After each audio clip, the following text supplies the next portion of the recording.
Good afternoon, everybody. My name's Luke here from Ought to Know Better. You're here for another instalment of Berardi and Coke. Joined by Matt, who's sat in a car park somewhere outside Elland Road getting beat at. And with James as well from at Sweet Sour Soccer, who is a rather glum, I understand, Wolves fan this afternoon. How are we doing, chaps? All right. What can you say?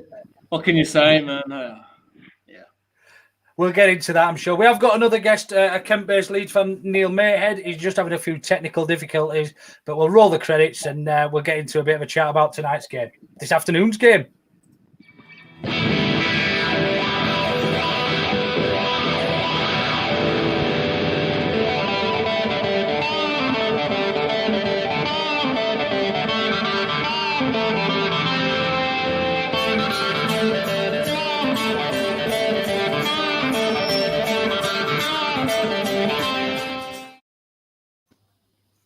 There we go. I like that. It's all right, isn't it? Matt did that, and it's his pride and joy. It's the soundtrack's from a local Leeds band who massive Leeds United fans called Skylights. So they allowed us to use their intro music. So yeah, let's cut to the chase then. Shares even, share the spoils, however you want to call it. I felt it was. I mean, long and short of it, I thought you were hard done by with such a late equaliser. However, I don't think Wolves did enough to win that game today. In fact, I thought you were looking to get a draw out of it. If we looked at the game over the 90 minutes, if we look into the statistics, I think you were probably a little relieved that Rafinha went off, but also when you get so late in the game, you probably expect to take all 3 points. How are you feeling in it? Sum it up for me. Yeah, it doesn't matter whether you've been peppered for 90 minutes or not. You know, if you are winning a game and you concede, and it's the manner of it. It's just everything. It was all lined up for you. It was at the Norman Hunter end as well, wasn't it? I think the penalty for you. No, South Stand. Oh, was it? Oh, okay. I thought it was at that end, so I thought it was all lined up. The penalty, it's not a penalty. If that's a penalty, then football's gone. It's gone anyway, in my opinion, but it's never a penalty. It's the fact that we didn't deserve to win that game, but the fact that we've just, typical Wolves, we get into a position where we're winning a game, the second that the clock hits 80 minutes, 11 men on not even an hour off, just camped outside our penalty box for 10 or 15 minutes. And I said on our live stream for the watch along, we will concede. We had Leeds fans watching, Wolves fans watching. I said, Leeds fans, do not worry. We will concede a goal. We probably should have conceded too. You peppered us for that last 15, 20 minutes. So it's just the manner of it. Yeah, I'd agree. I mean, if I put myself in your perspective, I would have been absolutely gutted to have conceded that late goal. However, had we snatched all 3 points, I'd have almost felt guilty because it wasn't only 10 or 15 minutes we were peppering you. You know, you had a couple of counter attacks, and the rest of the game, I would probably say 80% of that game, we were probably in your half. Matt, you were there. Would you agree? Can you hear me all right? Yeah, can you find mate? Yeah. I was considering on way back to the car. I think, I mean, I recognise that we've got a guest on, and we do like to be nice to our guests, but I genuinely think that Wolves were the worst side I've seen at Elland Road this season, and I'm counting ourselves, and we've been really poor in a couple of games, and Crew in that. I thought they were really poor. I didn't think they offered anything. Just a question to you is, I know Jimenez, I rate him. He scores a lot of goals. Does he hit the deck that much usually? It felt like he was down a lot of the game in this one. It was a really frustrating watch. It felt like every single tackle. Adama's built. He is built. And to see him go down as easy as he did today was really frustrating to me. And I would hate to watch a lead side doing that. It's not that it's an opposition.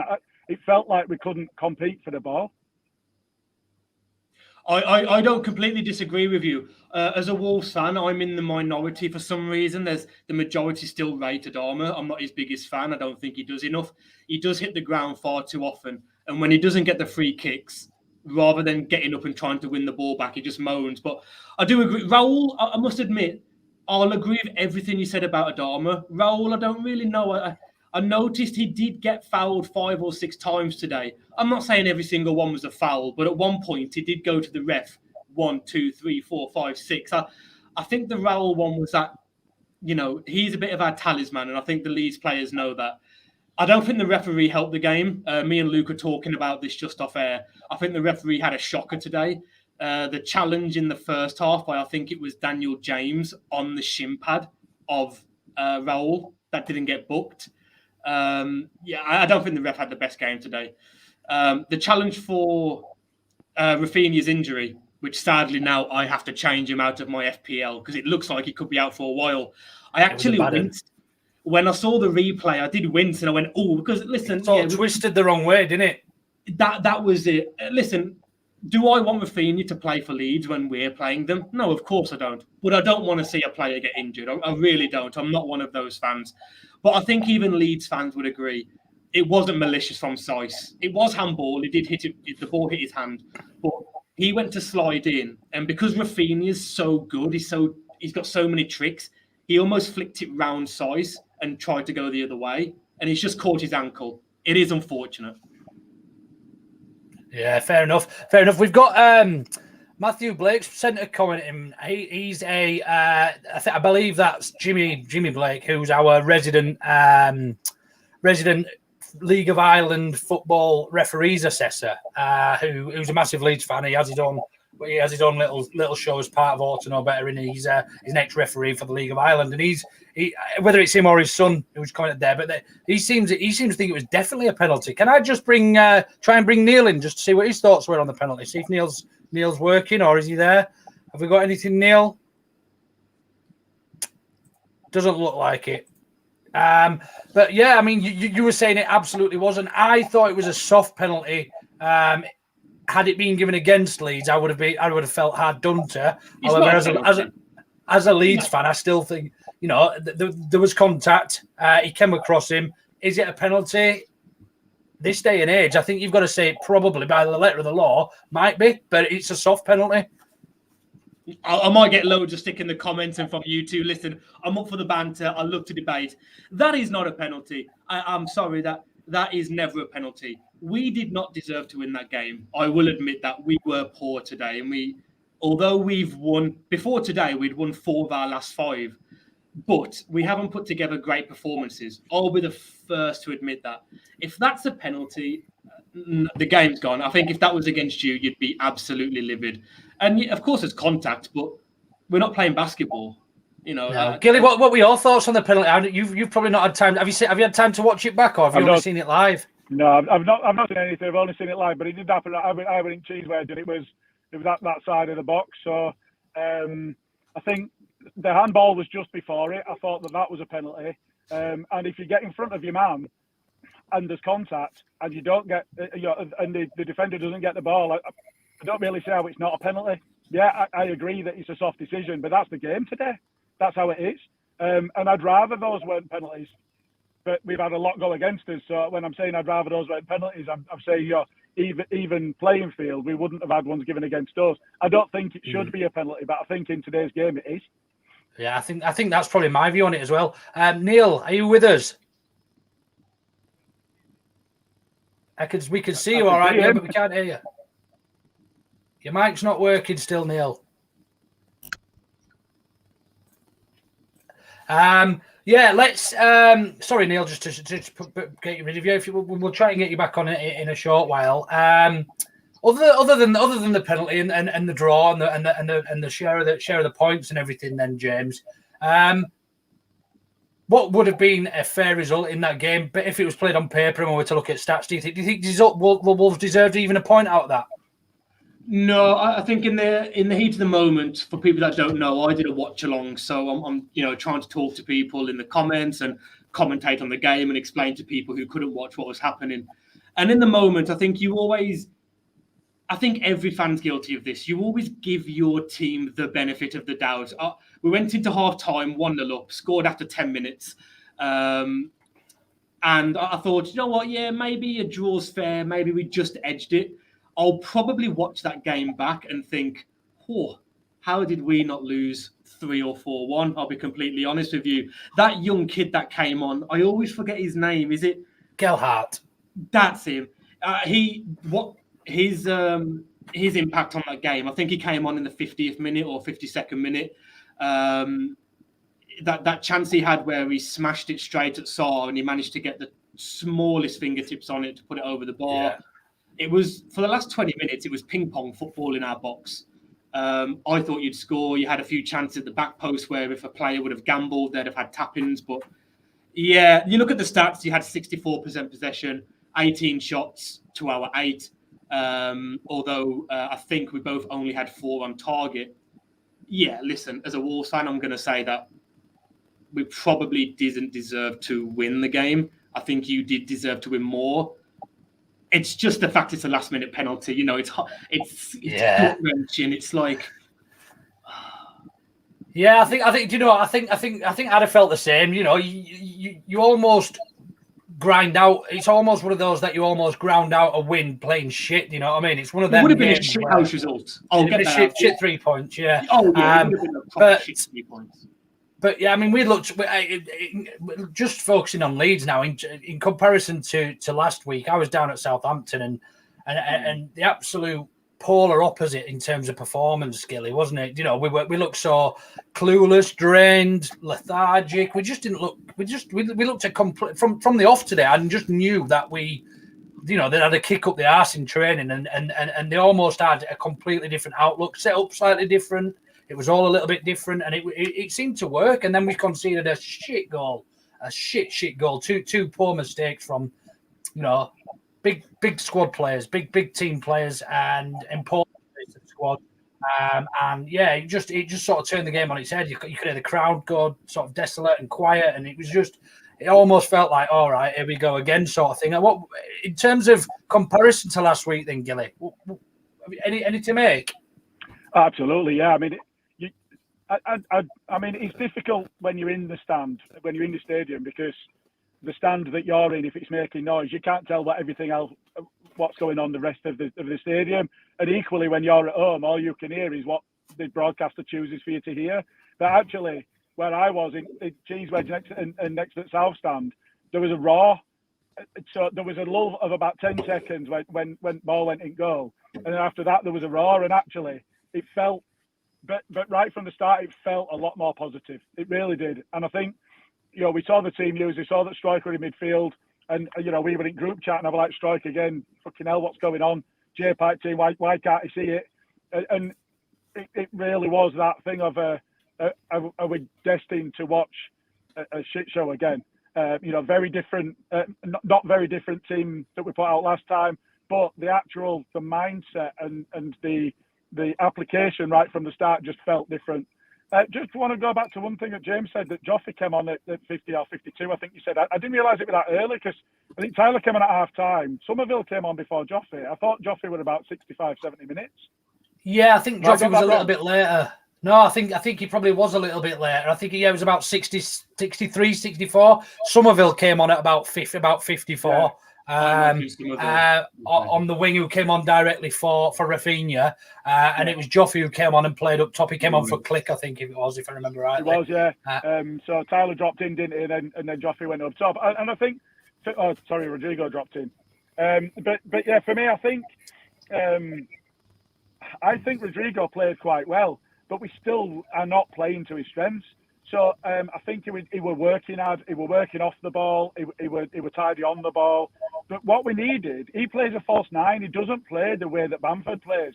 And we were playing Bamford-type balls for him to run onto. And he wasn't there. That's right. So I think when we're in the position, so you've got, in the first half, we had Dan James, we had Rafinha, we had Jackie Harrison. They're all quick players. And it didn't feel like any of them were getting beyond Rodrigo. And Rodrigo's a player that will get on the ball. He can pick a pass. We've seen that. We're just not playing to his strengths. It seems like we're setting up to play as though Paddy was playing when he's not available to us, just because that's the way that we know how to play, and it's not working. So I think, but the other side to it is it felt like we had a lot of the ball. It felt like we had a lot of position. It felt like we didn't do very much with it. And it felt like we couldn't pass in midfield. We're playing it into midfield. And we were giving it away and we were winning it back, turning it over quite quickly. And that transitional phase of us playing it into midfield and moving up the pitch, we couldn't do that. And we couldn't make our possession count on the basis that we were giving it away too easily. We didn't get our passing game going at all, I didn't feel. Can I make a point on that quickly? Sorry, just from a Wolves fan point of view, looking at Leeds, you mentioned there, Matt, about not playing to Rodrigo's strengths. I've seen Leeds play 3 times this season. The Man U game, we did a watch along for the West Ham game on our channel. I think it was the Antonio last minute winner, and obviously today. I can't believe how many crosses into the box Leeds played today. I don't have the stats, but I'd love to know in open play how many crosses you put into the box. A team of, Daniel James, Rodrigo, Tyler Roberts against a team that has Cody, Size, Kilman, all defenders. Yeah, I've got the stats here for you, James. We actually attempted 21 crosses and completed 9. In comparison. This season? In comparison to your 1 completed from 5, so I would say 21 is. Yeah, but that 1 completed was a goal. Yeah, yeah, that's true. If you're going to do it, make it count. Well, that's it. Right. The thing is, the way that we used to play is we used to get to the byline and cross it back in, but we'd be reversing the ball back in, so it'd be 8 to 10 yards out. And now we're not. We're kind of 5-10 yards from the byline and crossing it in there. And you're right. That's meat and drink for a player like Cody. He's going to lap that up against players that we've got up front. We don't have a big stalwart centre forward to be able to get in there and mix it up. That's not the way that we play football. So it's really strange.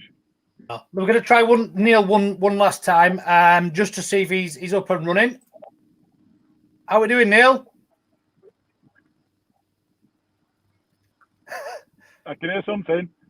I can hear something, but I can see him, but I don't think it's going to work for us, is it? It's one of them days. No. Yeah, he's having a few.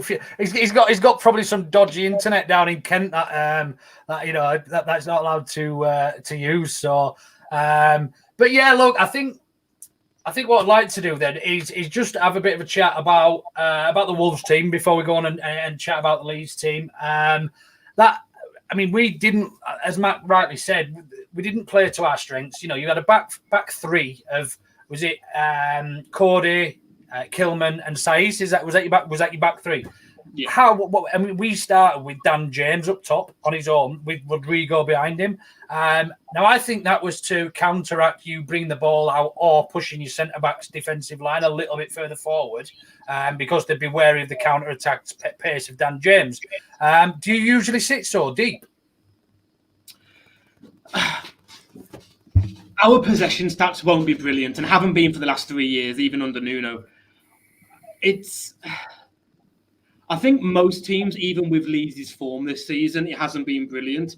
A lot of teams aren't going to go to Elland Road and bully Leeds, even in the form that you've been in. So I think there was a more cautious approach. I don't think we expected to go up as early as we did. And I think when we got the goal, I think it was the 9th or 10th minute, I thought we looked okay in the first 10. I think Leeds did well in the first 2 or 3 minutes. They were winning the second balls, and then we grew into it. For about 5 or 6 minutes, we got the goal. But then after that, we just...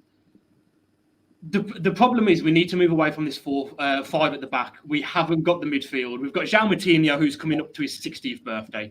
We've got Leander Dendoncker, who is a squad player at best. And yeah, Ruben Neves gets into top teams. We all know that. But we don't have the players to only play 2 midfielders any longer. Why didn't Neves play? Is he coming back from an injury or something? No, he's played most of the season. There's only 2 games that he hasn't started this season. Everyone was scrambling around on Twitter when the team lineup came out to say, where's Neves? Is he injured? Is he ill? What's happening? No one knew. I expected him to be not on the bench because he wasn't starting. Listen, if the goal doesn't go in, you think, masterclass on Bruno, even though we got peppered for a lot of the game. But it's one of them. The football has been good. this season when we haven't won, but when we've won games, it's been terrible. We haven't got the players. That's the simple thing. To answer your question, sitting deep, we love to do that. We love to sit deep. The second it got to the 80th minute, I said on the live, we will concede. Whether we'll score again, I don't know. But I knew we were going to concede because the second we are winning a game of football and it strikes the 80th minute, we camp on the edge of our box and just pray. Yeah, no, that's fair. I just want to try and share a picture of this tackle on Rafinha. Now, we know it wasn't. When you're sliding, there's no way. I mean, there's no way he could have probably done this on purpose, but it still should. I think by the letter of the law, probably be more than a yellow. Just bear with me 2 seconds. Let me see if I can share that. Can everybody see that? Nope. Oh, can now. Yeah, can now. Yeah, so you can see he's well above the ankle, you know, and it looks like it could be a bad injury. So thoughts on that then? Do you think he was lucky to be on the pitch? That was one of my thoughts for today. Was Saiz should have been booked at least twice. But looking back, this probably was a red card as well. Do you think he was lucky today? What do you think, Gilly? I think if you look at, I mean, I know it's last season. If you look at Cooper's red card against City, it was much less than that. You know, I think there has been this edict to the rest to allow a bit more to go. And I agree with the comment that James made early on. Is the ref had a poor game today. He let things go that he shouldn't have. He blew up for things that he shouldn't have. He just all round had a poor game and he didn't have any control at all. And I think you're right. That, I think. I mean, I didn't really see because it was far side at pitch. I didn't really see the impact, but I mean, I've only seen that still. It looks bad, but without being able to see it and without being able to see a replay, you know, you can make it look poor. If you look at the strike one against Liverpool, I didn't think that was a red card. I thought he was really unlucky with that one. What's interesting to me is that I don't recall the use of VAR today at all. I don't know. So you get more updates on telly of right VAR check complete or what have you. I didn't know, and I think it's a good thing that it's not as visible now because I think it was becoming one of the focal points of the game, and that's not what we're there for. We're there to see football. But at the same time, I think if the injury is as bad as it is, because of the contact being well above the ankle, as it looks there, I think that's what it's for. Yeah. I think exactly. I don't recall there being a check either. There was definitely VAR checks took place today, obviously for the goal and for the penalty as well, just to make sure there was no clear and obvious error in the awarding of the penalty. But yeah, look, we don't want to see VAR used for every single tackle. I think it was a committed tackle, and he's just gone through, as James said, he's just carried on going. Whereas Rash sort of tried going back on him, but mistake or not, that's a red card with your feet, with your foot that high. You know, not only that, he probably should have had a couple of bookings in the game anyway, if that was one booking. So yeah, very lucky in my opinion to finish the game with all 11 men on the field. Yeah, I thought it was frustrating. I thought Wolves frustrated us today. I think there was a lot of sitting down, a lot of sort of slowing the play down. You know, 1-0 up, trying to see the game out. You know, pretty much what 99% of football clubs will do these days. But we don't want to see it, do we? We just don't want to see it. And it ultimately paid the price because of the timing of the goal of the Leeds penalty. And so it almost came back and bit you guys on the arse. So yeah, look, that as far as Wolves, I think what Matt said is quite right. I think they were frustrating. They were soft. I'd probably say is want of a better word. I've had a few comments while we've been chatting, so I'll try and get a few of these out. Where are we? So. Sorry, but definitely a penalty. Great game, guys. Fair result. Wolves are the biggest set of diving bastards I've ever seen at Elland Road. What happened to them? Where's the flare gun that they once had? Offered absolutely nothing. Neil Lewis, it wasn't a fair result at all. We should have taken all three. Fair enough. Never know so many players get cramp and head injuries from heading the ball. Oh, yeah, Cody. Cody went down from heading the ball out, didn't he? Nah, I think if we're going to be serious, I know this is a Leeds channel, but I'm not going to have slander to my fucking team. He's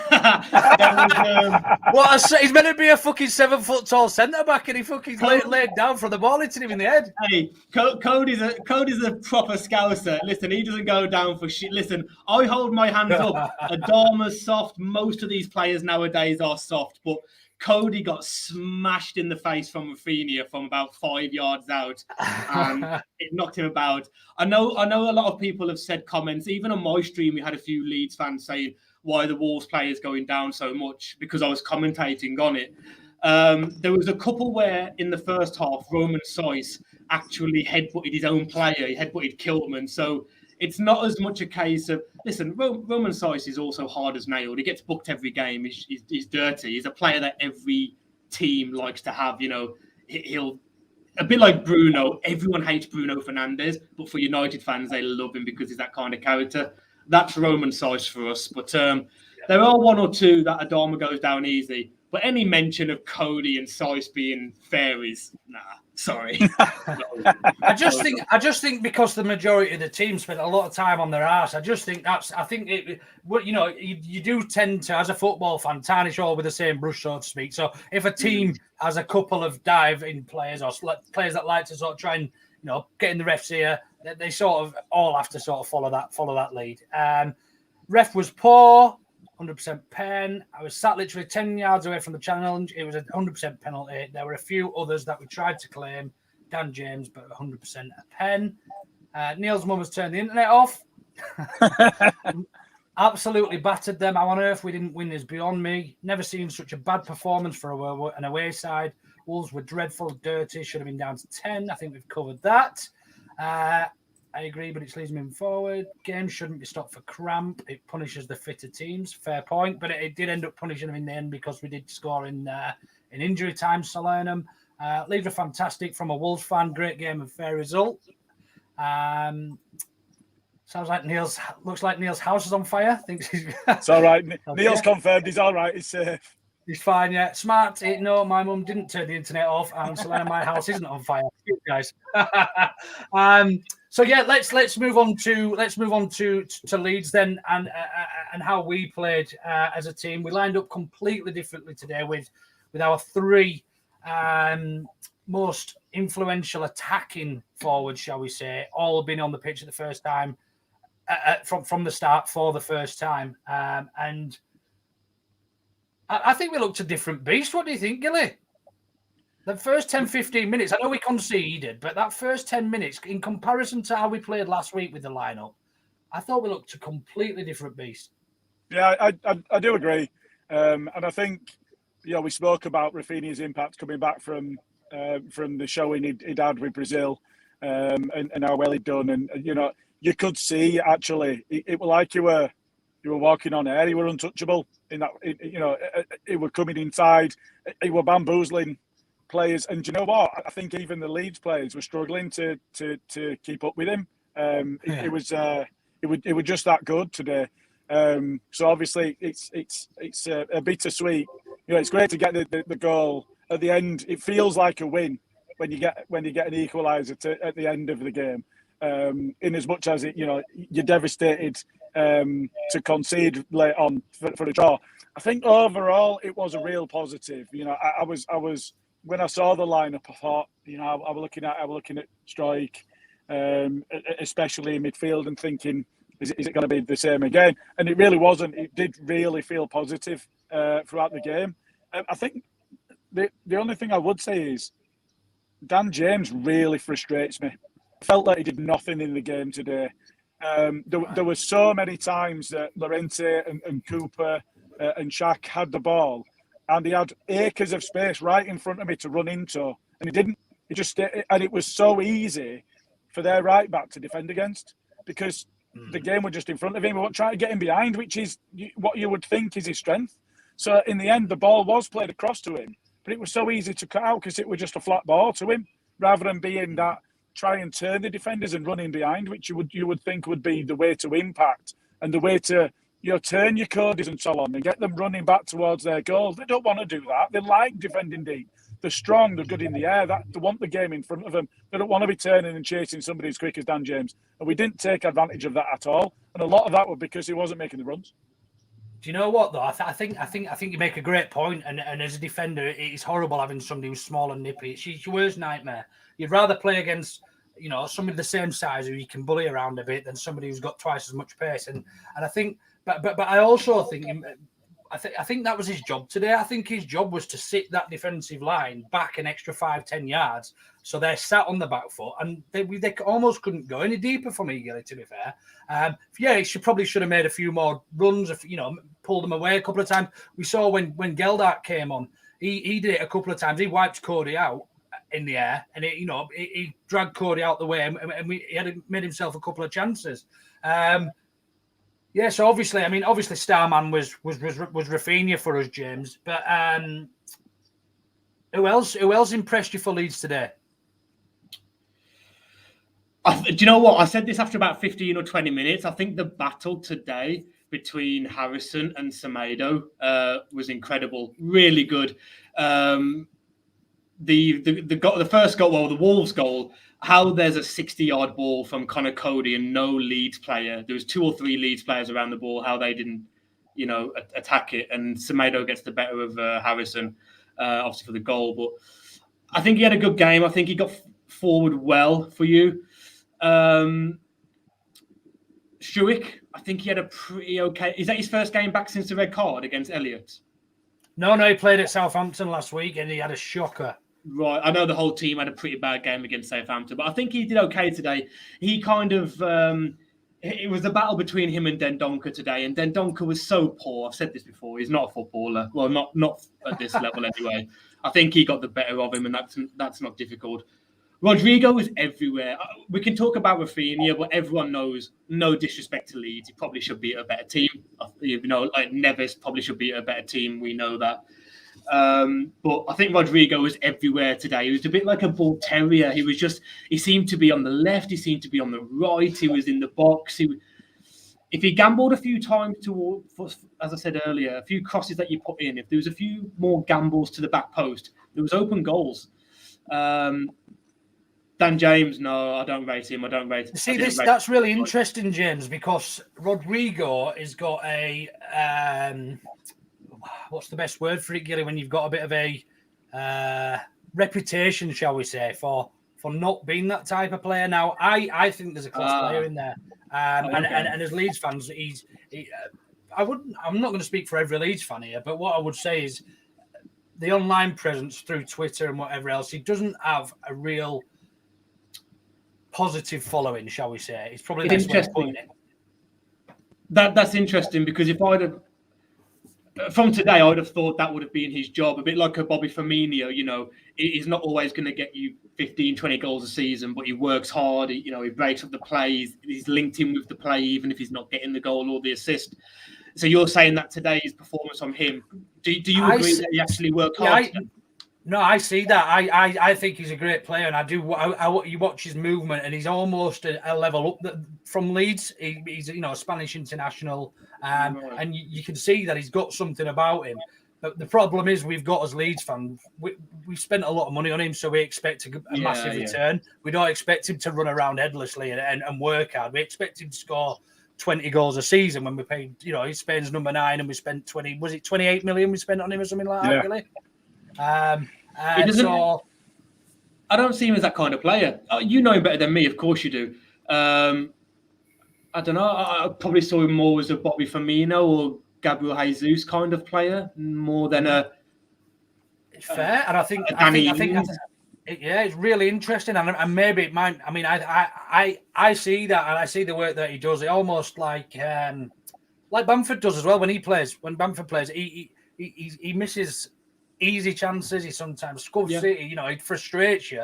But the work that he puts in makes the 90 minutes easier for his other 10 players. I completely appreciate his work rate and what he does for the team. But it is frustrating that we spent so much money on Spain's number 9 and he's not bagging an hat-trick every game. But as Leeds fans, we like to have something, and we like to have a scapegoat, as club probably does. And him, Tyler Roberts, and one or two others at the moment seem to be our scapegoats for poor form. But that young kid you've got, that Joe Gellart, he bullied us today. Absolutely bullied us. Is he a youth prospect? Is that where he came from?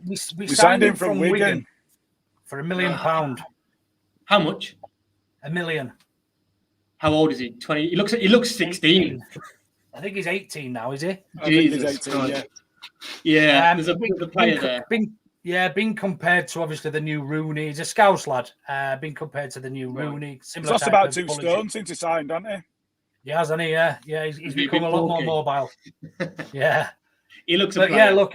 Yeah, he really does. Looks a fantastic. I think that's only his second appearance. He made his debut at Southampton. Was it last week for the first team in the league? Gilly? In league. Yeah, I think he's had minutes. Played in the club at Fulham. Yeah, as well. Yeah. But yeah, overall, then sorry. Oh, I was just going to say he looked unfathomed playing against Connor Cody and Kilman and João Moutinho. He bullied us. He was willing to take chances. He drove into the box. If he had a chance to get a shot away, he took it. If you've got that in your locker, you can learn the rest. Yeah, absolutely. I think we've at Leeds we've got a real slim squad, and I think we're having to rely on some of this youth and these prospects and these players that we've signed originally for the 23s. I mean, Stewart was playing 23s up until last season. You know, he was only in the 23s for probably about 6 months, wasn't he, Gilly? Something like that. Yeah, that's right. And then promoted. But look, we're in a great position. So what I'd like you to do really quickly then, James, before we start to wrap up, is just tell me who your man of the match was for both sides, and then your overall man of the match. Who do you think deserved to be given the man of the match? Best player for each side, and then your man of the match for today, please. I think our best player was probably Jose Sa. Great save from that young kid again. Your best player, probably Rafinha. He's cut from a different cloth, isn't he? It's unfair that he only played. What was it? When did he come off? 55, 56 minutes? Yeah, about mid-50s. I probably would go with Rodrigo. To be fair, it takes a lot of metal to put that penalty away in the last minute at home. I'll probably give it Rodrigo overall. I think he worked hard. It's weird that he's got that reputation with you guys as maybe being a bit lazy, like a Berbatov. I didn't see that today. So no. I don't think he's not got a reputation with lazy. Just sometimes his first touch or his straight passing and because it was our record signing because we spent so much money. We just expect so much more. Yeah. He's not got a reputation. But Bielsa wouldn't play him if he was lazy. Full stop. So no, he doesn't have that reputation. Gilly, best 2 players one for each side and your man of the match, please. Just a comment. I would fully agree. I think they're keeper. Just a comment on Rodrigo. You know, if we go back to the Crew game, he had 2 chances from 8 yards and ballooned them both over. That's the frustration with him. It's not his work rate. It's not his endeavour. And you know, you can see he's a tidy player. Yeah. He looked confident today. It's weird, isn't it? He did. And you know, hopefully that's something that we can build on because they've definitely had a rocket up their arse this week after that showing last week. I think from my perspective, I want to give Dallas a bit of kudos because his form's been poor, and I think we saw a bit of the Dallas we expect to see today. He were getting forward, they were beating a man. I thought Dallas did quite well, but I love watching Rafinha. He's an amazing player to watch, and you know, hopefully he can be back sooner rather than later because he's a great player to watch. But I'd go with Rodrigo for man of match. So I think I agree with James on both. Really? Yeah. So I think slightly differently. I thought your best player was Ayat Nouri, the left wing back. Oh, really? I thought he caused us some real problems down that left hand side. He got forward. He was turning Shackleton inside out. He did it to Llorente in the first half, and probably he pulled a shot off that. It was a good save from Meslier. I thought he was the biggest handful for you guys today. And if I could probably sign one of your players, he would probably be my first pick out of that starting 11 today for Wolves. For Leeds, Thought Rodrigo was great. Rafinha probably if he'd not gone off, but I just wanted to stick my neck out on the line for all Leeds fans here and probably say Liam Cooper was my man of the match. Good man. I thought he had it. I thought our captain, he made some absolutely great challenges on both Raul Jimenez and on Traore as well. Some real important tackles where if he got them wrong, there was probably a 2-on-1 and goal scoring. Just a question on Cooper. In the build-up to the Wolves goal, was he fouled or was he a bit of a pussy? I can't remember, mate, to be fair, but he made a mistake, that's for sure. He did make a mistake, as did Harrison, but he recovered from that mistake and put in a fantastic performance. So there was some real good performances out there today, and I'm real proud of the lads. I think we were unlucky not to take all 3 points, but also lucky on the other hand to get that penalty in the last few minutes as well. James, where do you see Leeds finishing in the table this season? I predicted 12th or 13th before the season started and got a lot of stick from Leeds fans and neutral fans because this was the season that Leeds were going to get at least 7th, maybe 4th with the right players. Bielsa's at the wheel. I said, I think you'll finish 13th or 14th. People have now gone the complete opposite. Football's either this way or this way. It's never in the middle. You're either going to finish top or finish 8th or something. It's like... Yeah. Everyone's saying now Leeds are going to struggle to go down. There are 3 or 4 worse teams than Leeds by a country mile.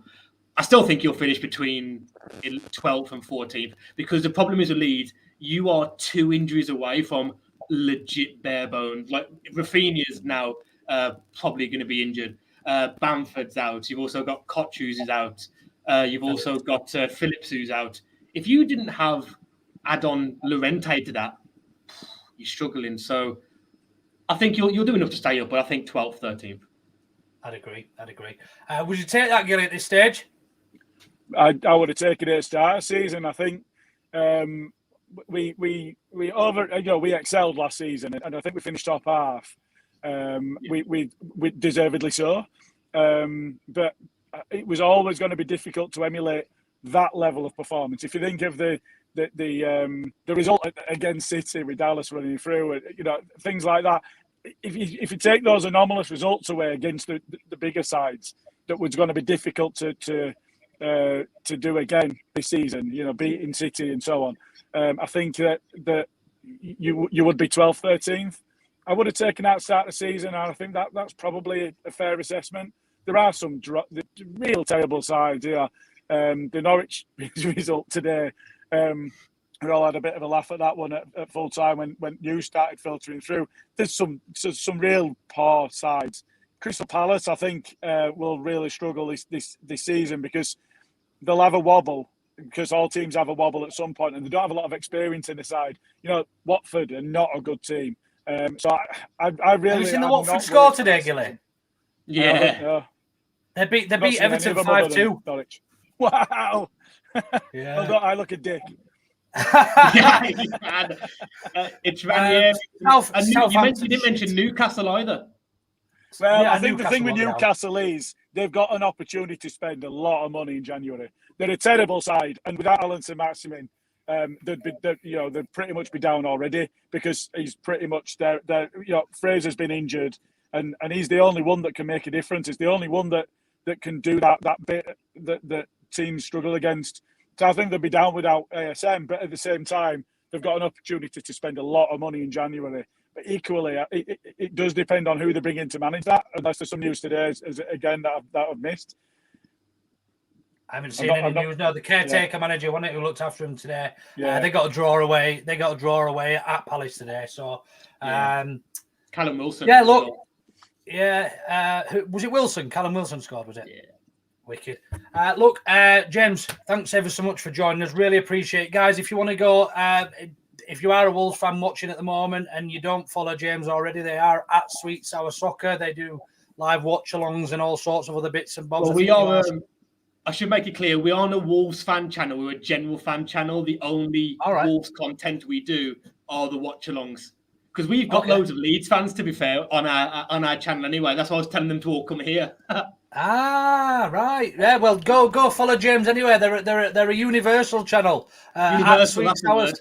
Universal. At Sweet Sour Soccer. Anyone's invited. It's like a party in your mouth, and everyone's invited. All the young, fat, thin, Asian, yeah, brilliant. And Matt, thanks ever so much for covering for Mad Adam, who's gone AWOL again from a car park outside Elland Road. Good luck for the rest of the season, Wolves and James. I'm sure we'll enjoy the trip down to Molineux later on in the year, and we'll hopefully catch up for another episode of this after that one then. Absolutely. I'm looking forward to it. Perfect. Thanks ever so much. Cheers, James. Cheers, Matt. Cheers, fellas. See you later.